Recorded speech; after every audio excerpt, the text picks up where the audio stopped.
캐나다에서 영양제에 대해 상담해드리고 있다. 증상을 얘기하시면 거기에 도움이 되는 영양제를 권해드리고 손님들의 후기가 좋은 제품들을 기억해 두었다가 비슷한 증상일 때 같은 걸 권해드린다. 어떤 영양제에 대해 문의하시면 성분을 찾아보고 어떤 쪽으로 도움이 되는지 알려드린다.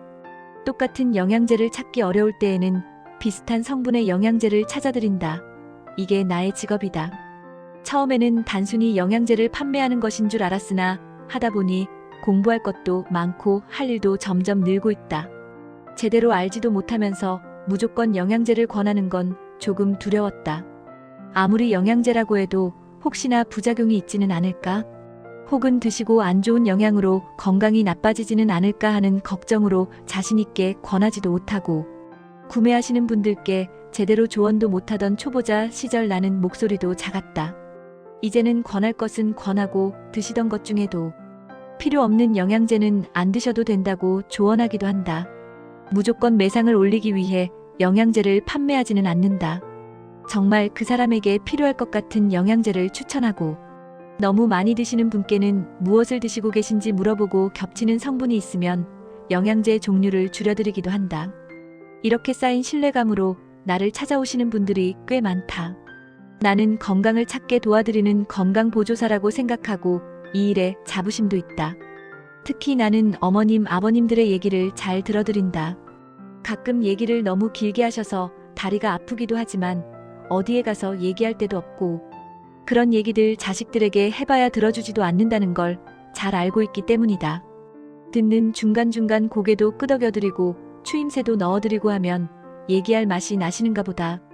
나도 우리 엄마 아버지 살아계실 때 그렇게 잘 들어드릴 걸 후회가 된다. 이 내용을 접하는 분들은 부모님이 살아계실 때 대화도 많이 하고 여행도 같이 가고 식사도 자주 해서 나와 같은 후회가 없는 삶을 살아가셨으면 좋겠다. 암튼 그렇게 와서 붙잡고 하소연하는 어머님 중에 84세가 되신 분이 있다. 그 어머님은 항상 바퀴 달린 장바구니를 끌고 다니신다. 버스를 타고 오신다고 했다. 여기는 중심가가 아니면 버스가 보통 30분에 한 대가 온다. 어머님은 항상 웃고 계시고 목소리도 활기차다. 하지만 기억력에 문제가 오신 듯했다. 멤버십으로 포인트를 올려드리려고 전화번호를 물어보면 여러 번 틀리신다. 물론 내가 성함으로 찾을 수도 있지만 다른 손님이 안 계실 때이기도 해서 다시 번호를 묻는다. 어머니 자꾸 기억해내야 해요. 다시 다른 번호 주세요를 반복하고 어머니도 생각에 생각을 거듭하여 결국 찾아내신다. 기다려드린 보람이 있어서 나도 좋다. 요즘은 제법 속도는 느려도 한 번에 맞추신다. 그 어머니는 아들한테 가는 길에 우리 매장을 들를 때가 많다. 아들은 초밥집을 운영하는 분이었는데 어느 날 부부 동반으로 등산을 갔다가 쓰러졌다고 한다. 뇌졸중이었던 것 같다. 병원에서는 보조기를 떼고 편안하게 보내주자고 했다는데 어머니는 그럴 수 없었다고 한다. 병원에서는 더 이상 환자로 치료할 수 없다고 해서 지금은 요양병원에서 2년 넘게 눈만 깜빡이며 누워만 있다고 한다. 어머니는 일주일에 2번 버스를 타고 아들을 보러 간다. 버스도 2번이나 갈아타야 한다고 한다. 요양병원에서 호스를 통해 영양분을 주입해준다고 하는데 어머니는 그게 마음이 아프신가 보다. 내가 엄마인데 그걸 보고 그냥 있을 수가 있겠냐고 뭐라도 해서 먹여야지 싶어. 어떤 날은 녹용 달인 물을, 어떤 날은 사골 우린 물을 장바구니에 넣고 끌고서 요양병원으로 가신다. 주사기로 입에 조금씩 넣어주면 그렇게 맛있게 빨아먹는다고 흐뭇해하시며 얘기하신다. 그래서 더 기운을 내서 아들을 보러 가시나 보다. 그런데 좀 걱정이 됐다. 그런 분들은 병원에서 주는 영양 수액 외에는 의료진의 명확한 허락 없이는 절대 음식을 입으로 들여서는 안 되는 단계라고 생각했다. 음식을 삼키는 데 필요한 목 근육과 신경이 제대로 작동하지 않을 확률이 매우 높을 것이고 음식을 삼킬 때 기도를 닫아줘야 하는데 이 기능이 안 되면 국물이 바로 폐로 들어갈 수도 있기 때문이다. 그러면 흡인성 폐렴을 일으킬 수도 있지 않을까 걱정이 되었다. 하지만 아무 말도 하지 못했다. 내가 의사도 아닌데 건방진 조언일 수도 있다. 그 낙으로 씩씩하게 견디고 계신 분께 내가 뭐라고. 거구의 아들이 가만히 누워서 엄마가 오기만을 얼마나 기다리겠냐고 하신다. 아들은 60이 다 되어가고 있었다. 난 지금 하나님이 데려가신다고 하면 기쁜 마음으로 갈 수 있어. 아쉬운 것 없어. 다만 아들이 저러고 있으니 내가 아니면 누가 이렇게 들여다보겠어. 그러니까 내가 또 힘을 내야지 하신다.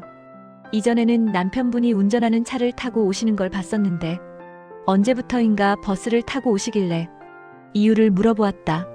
남편분도 파킨슨 병이 찾아왔다고 한다. 집에서는 남편을 돌보아야 하고 일주일에 2번은 아들에게 맛있는 것 조금이라도 먹이고 따뜻한 물수건으로 몸과 얼굴도 닦아주러 힘을 내어 가신다. 어머니 사정을 듣는 동안 눈에 힘을 주었는데도 내 눈이 붉어졌었나 보다. 아이고 울지마. 나는 아무렇지도 않아. 내 걱정은 마 하신다. 나는 중년의 나이에도 힘든데 어머니는 저 연세에 도대체 어디에서 저 에너지가 나오시는 걸까?